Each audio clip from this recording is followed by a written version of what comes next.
City, Hilton Head.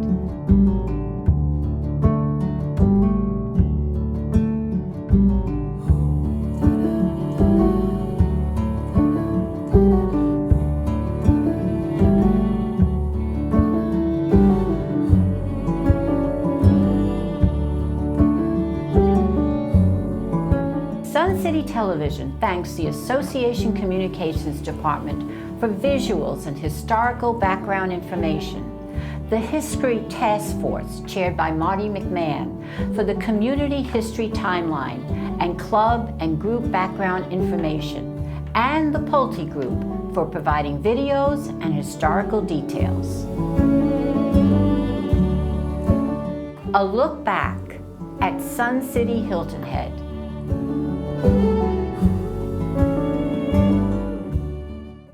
Let's step back into 1995 to examine how Sun City Hilton Head came into life in the low country of South Carolina.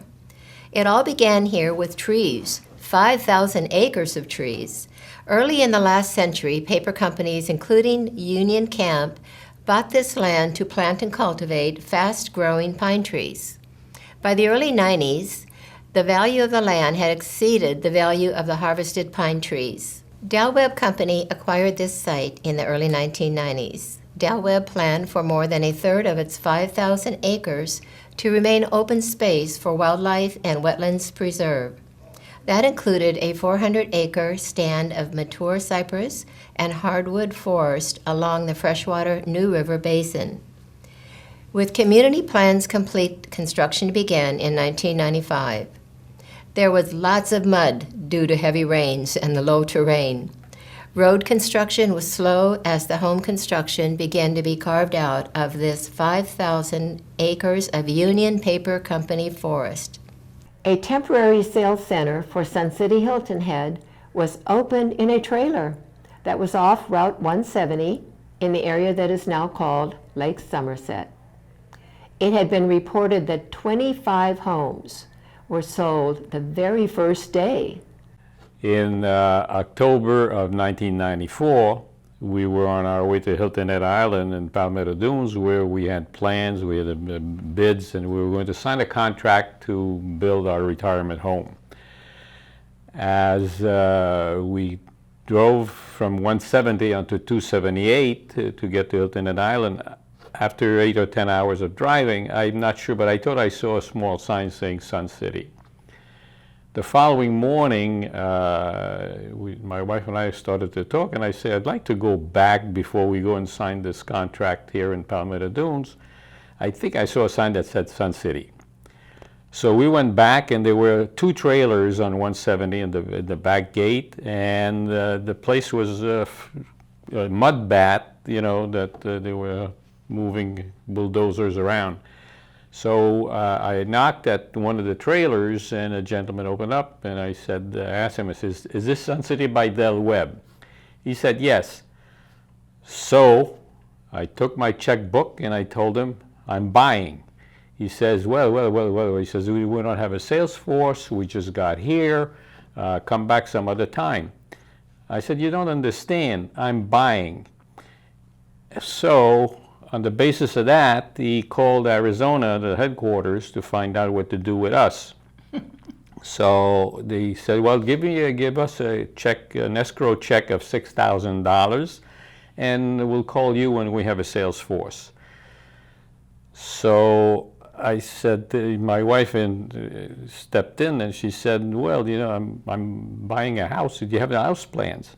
So no. We called back Arizona, and they told them that they would send the plan through the fax machine. The first plan that came out of the fax machine was a Savannah model, the smallest one.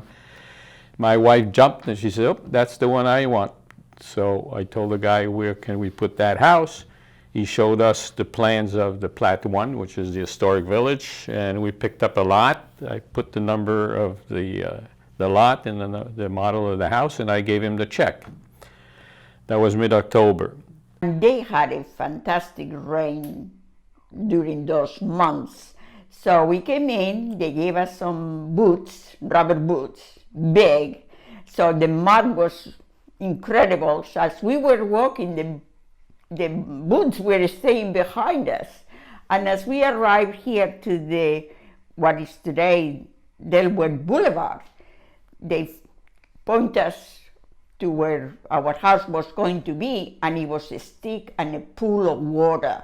And he says, you see that stick? That's going to be your street. And all of these Wellington boots, rubber boots, lined up, and they had Jeeps. So we got into those, and then we went around the property. Somebody drove us around, and they're, in the Wellington boots, and I'm holding on to Don in case I would really get lost in the mud. The first 100 Sun City Hilton Head homebuyers were called the Beryl Landing Club and given plaques to commemorate their pioneer home buying decision. Potential residents coming from the Northeast had to get off US 95 at exit 128 and drive 33 miles to the community entrance off of 170. Del Webb sold residents' homes in a more moderate climate with expectations of a lifestyle filled with many activities. Del Webb's mission was to create high-quality communities and neighborhoods that are conducive to an active and enriching lifestyle. With over 60 neighborhoods, Sun City Hilton Head community is broken into smaller segments that encourage interaction. Each neighborhood has a representative and alternate representative who then form neighborhood committees that develop neighborhood activities and smaller neighborhood groups to participate in a variety of sports and clubs in the community. You are a pioneer. I was house number 92, I think, because I think that was on my camp card. We were number 35. We got to know each other. We were kind of a close-knit group, historic village. Well, then it was Honey Hill. I knew some people from there. And then church was the same thing. I think my church number is 133. Well, this is the beautiful plaque that they gave us for the first 100. Everybody knew each other. You couldn't go anywhere, store, without meeting somebody, that you knew. We seemed to assimilate very quickly. In March of 1995, construction of the Okatee Creek Clubhouse began, and the golf course opened in November. The Town Square Recreation and Craft Campus opened in April 1996, and 13 chartered clubs were formed by December. Contract Bridge, Luncheon Club, Computer Club, Men's Golf, Upbeats, Veterans, Bocce Ball, Art Club, Solos, Tennis and Ladies 9-Hole Golf, Ceramics, and the So What Club. These early clubs had 518 members. The Weilers, they started a tennis club here, and the people across the street started the computer club, Lenny Keeney, and he also started the softball team. The ceramics, the sewing, the paint, and that's it. But few months later, the sewing room was divided because the computer came in.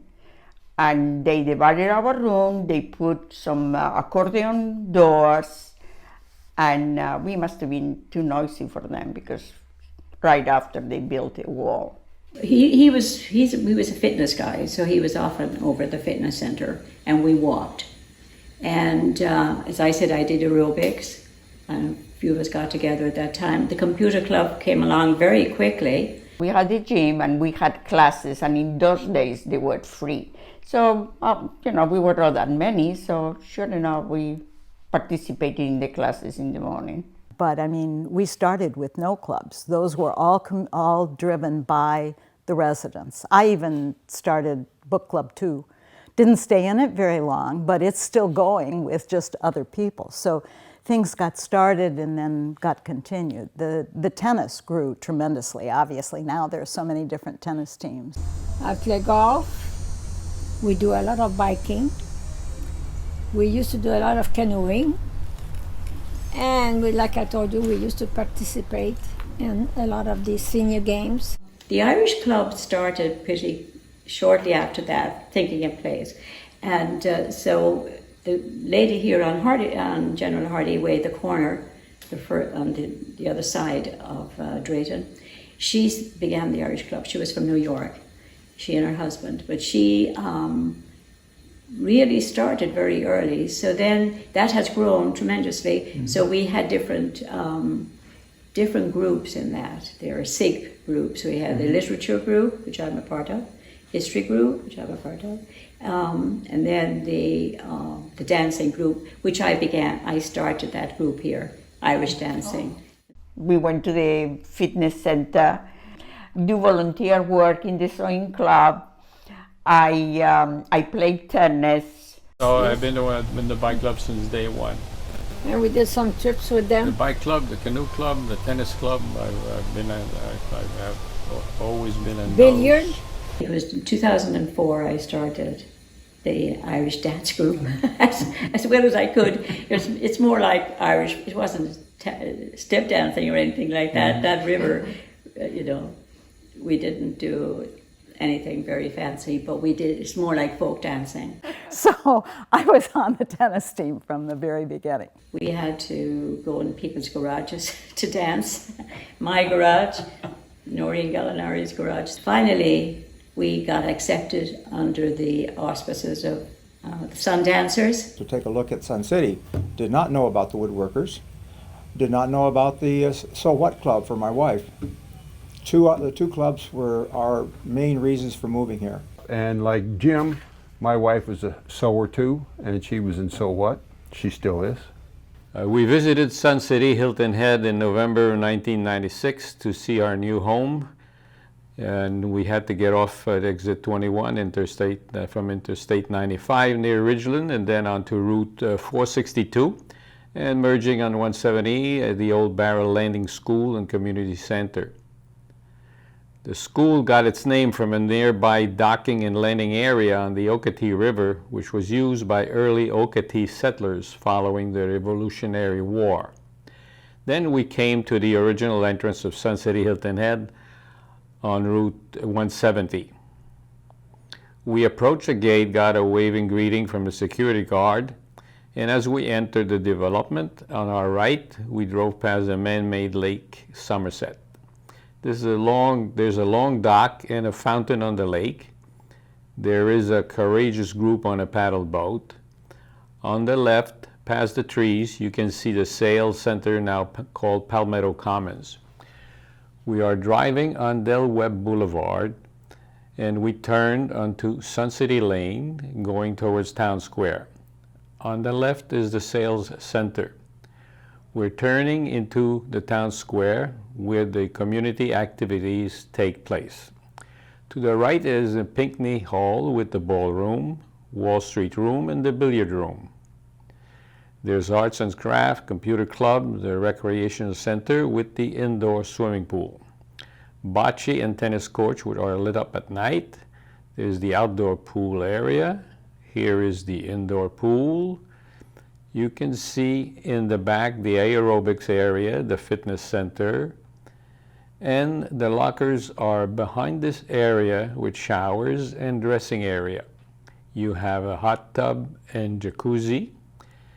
Next to the outdoor pool, you have the croquet court. You have a 9-hole putting area. Now we're inside the activity center, the lobby, the Wall Street Room, reading area, fireplace, and the TV is on the Finance News channel. This is the large ballroom and the stage in the back. Here are the walkways at Town Square, and I'm panning to the craft center area. We are driving on the front side of the Arts and Craft building. Here is the entrance to Pinckney Hall. And we are going past the Town Square area with outside activities like tennis, croquet, softball, and music. We are on Sun City Lane heading towards Sun City Boulevard. We see on the right the tennis and croquet court area. To the right is the main gate being built off the newly extended Route 278. On the right are the houses in the area called Plat 1, which is the historic village. Our home is several blocks behind these homes. Here in our home is on Commodore DuPont Street in the cul-de-sac. When Del Webb began construction of Sun City Hilton Head, there was no exit 8 off of US 95 heading towards Hilton Head. The only way to get here was 170, either coming down from Buford or up from Hardyville, I guess. When Del Webb started making plans for Sun City Hilton Head, the state of South Carolina asked that those plans include a bridge over the planned extension of US 278 to IS 95. At that time, the 4-lane road from Hilton Head ended at SC 170. Since this bridge would be a part of the gateway to Hilton Head, the state offered to provide $1 million to make it more than just utilitarian. To meet the schedule dictated by the original development agreement to partially fund the bridge by the state, the bridge was constructed in 2000, hence the name the Millennium Bridge. And then the bridge that goes across 278, we used to call that the bridge to nowhere. And that was because there was nothing on that side. Then Riverbend was actually built before the land across the way.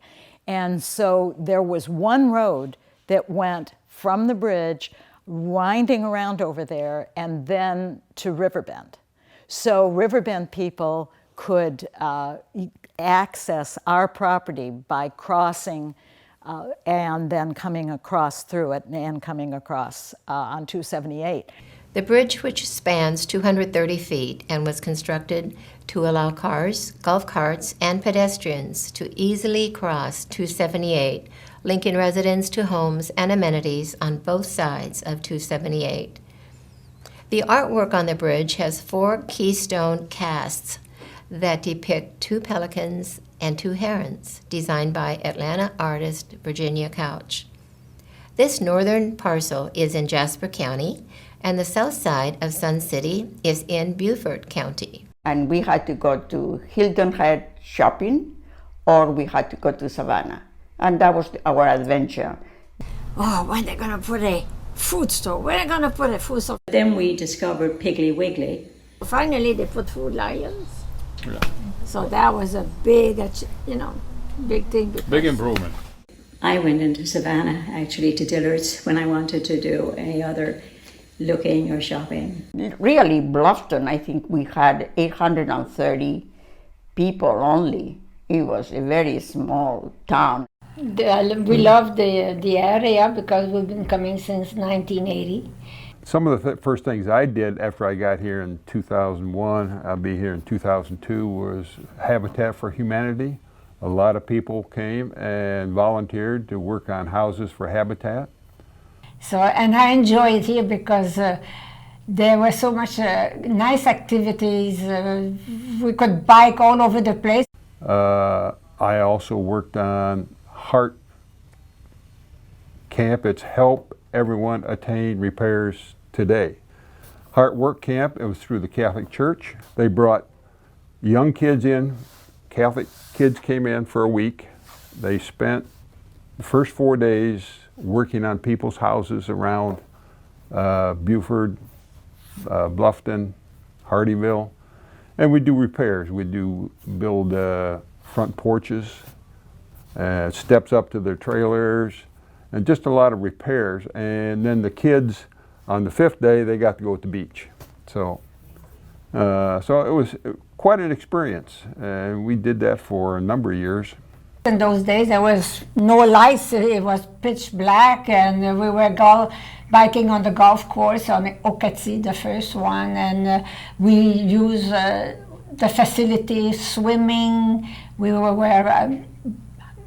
They had games, so we participated in all the activity that we could. So it was a very pleasant atmosphere. People were so nice down here too.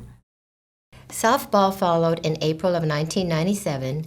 The Veterans Association started in 1996 and still does great work to support veterans both inside and outside the gates. Hidden Cypress Golf Course opened in 2000, followed by the Dog Park in 2003 and the Boat and RV Park in 2004. Then in 2005, the Hidden Cypress Clubhouse, Fitness Center, and Nature Trail were completed, and following in 2006, the New River Sports Park. In January of 2005, Del Webb opened a nature trail stretching across 107 acres of pristine wetlands. The trail starts off on Colonel Thomas Hayward Road and runs to Sun City Boulevard. This is a delightful 1.8-mile round-trip nature walk. The raised boardwalk zigzags through distinctive forest habitats. The swamp forest zone exhibits a stand of water tupelo trees and bald cypress. Deeper in the forest, a hardwood bottomland zone comes into view with sweet gums, cherry bark oak, red maple, and willow oaks. Several small water-filled ditches cut across the forest landscape. These ditches were once used for pine tree farming by the Union Camp Corporation. The nature trail provides an excellent environment for viewing birds.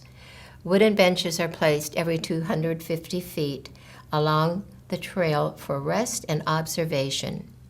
3 covered areas offer additional bench seating, a water fountain, and protection from unexpected rain, along with emergency telephones for additional safety.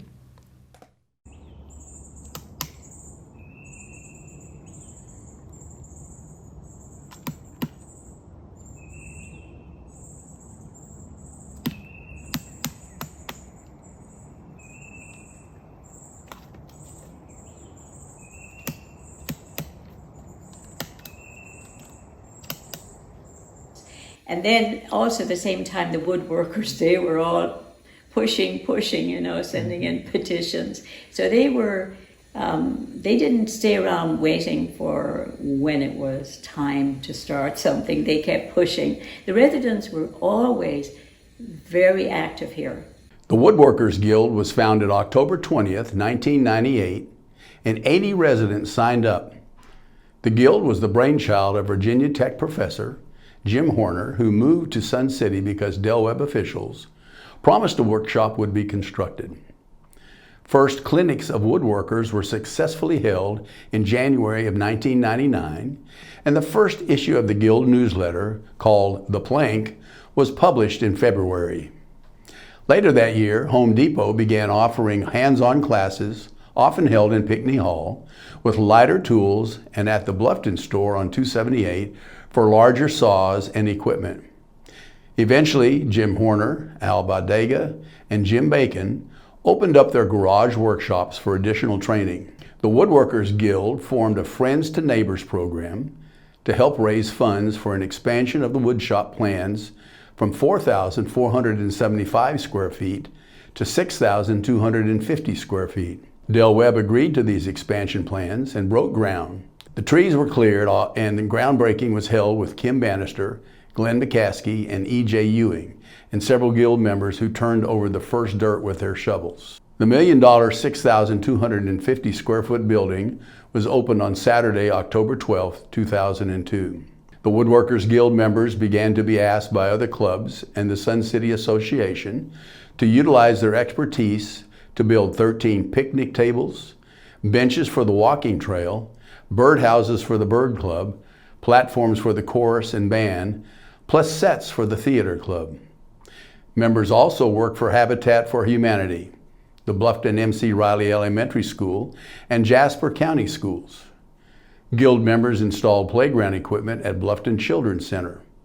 All of these completed projects demonstrated the ongoing need for a woodworkers building with adequate space and the necessary tools and equipment for these types of projects.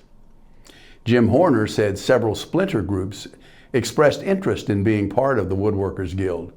Each year, the Woodworkers and Model Makers Guild holds an open house for members to sell their prized creation.